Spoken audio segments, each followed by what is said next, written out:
It's a love story about the unwavering support and hope this Stone Mountain mother has for her son.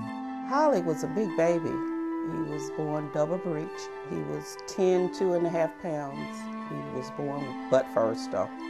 The youngest of 3 sons, Haile Watson was born to a loving, working-class family who moved from Long Island, New York to Georgia when he was just 12 years old.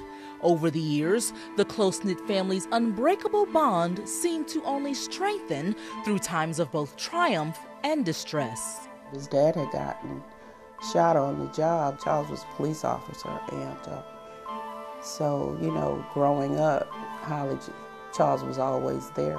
Having his father home with him created not just a bond between father and son, but also birthed a sense of security and confidence in the shy kid who used his talent for swimming as his way to stand out. So when his father died of a sudden heart attack after achieving his own physical challenge in climbing to the top of Stone Mountain, Haile lost a large part of himself. He spoke at his dad's funeral. My other kids, they weren't able to do it.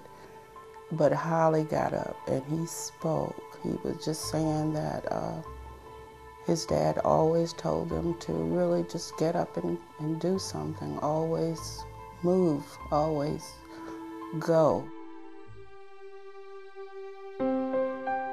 It was a loss which Senella Watson believes resulted in her son's mental breakdown. Haile was eventually diagnosed with schizophrenia at the age of 25.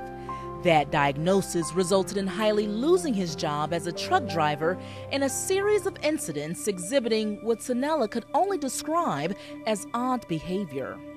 I think it was like mid-October. He started hanging out on people's property and just hiding out, sort of walking around the house a lot, and cut up my patio furniture. It was an old chair, but he cut it up, and he was just cutting on trees with this small axe, and he was digging holes in the ground and stuff like that. So I called crisis unit, and they asked me if he was suicidal or anything like that. I asked him those questions, but then, you know, he said he was all right.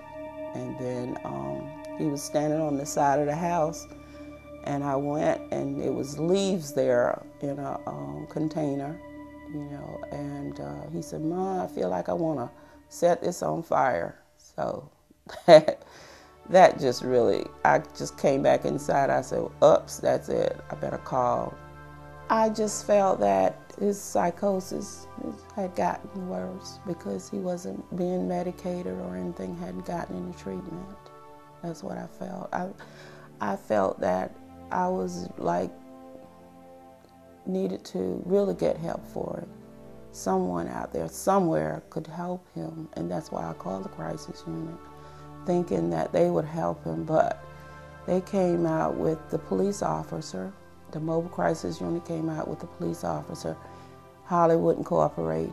According to mental health experts, patients dealing with schizophrenia often suffer from bouts of paranoia, delusions, and hallucinations.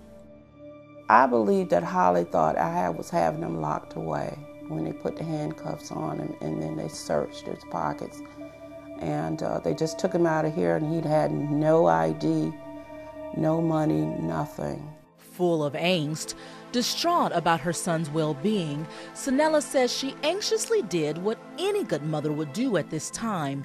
She went to visit Haile to make sure he was okay and to offer him the support and comfort only a mother can offer her child. He didn't want to see me. And then that Monday I went back again, and he didn't want to see me either. So I stayed from lunchtime until dinner time, hoping that he would see me. Everybody going to see their child but me, so I felt like I just wanted to cry. After a weekend stay at the crisis center, Haile was transferred to Georgia Regional for the second time in as many months. For reasons still under investigation, Haile left Georgia Regional just hours after being transferred there. On November 7th, Haile walked out into the frigid winter air and became the latest missing persons case reported to DeKalb County Police. DeKalb Medical said they had seen Haile on the 19th, which was a day before I went looking for it. And they said he was there barefoot and inside of the main hospital. The admission personnel, she said, yeah, when I showed this picture, she said, oh my gosh. She said, I saw him yesterday. They sent Haile away. She said he had on no shoes. The former swimming champion was missing for nearly 4 months.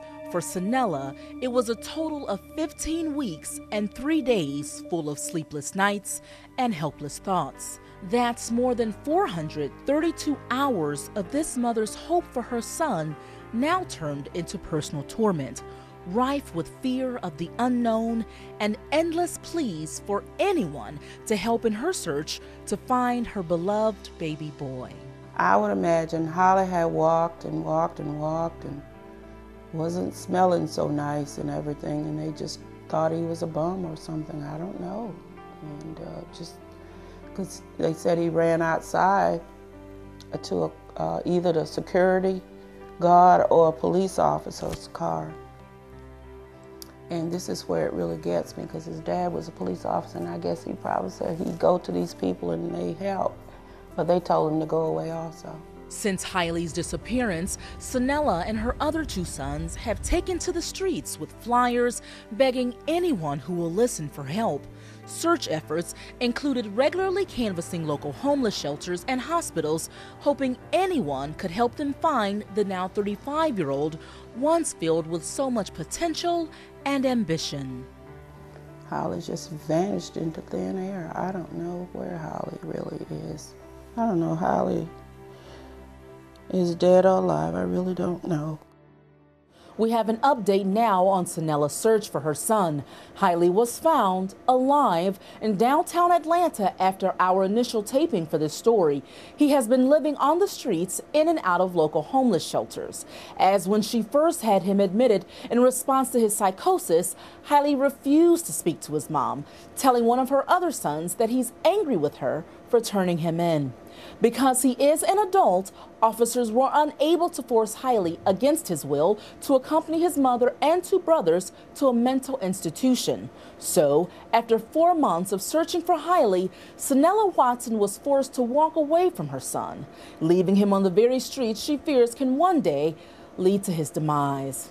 All is not lost for this family, however. We've been able to partner Senella with the Georgia Department of Behavioral Health and Developmental Disabilities. They have dispatched a team of professionals to help get Haile the help that he needs, but they have to find him first in order to do so. Please help us help this family in searching for their son. In fact, DCTV wants our viewers to assist us with searching for the sons and daughters missing in DeKalb County.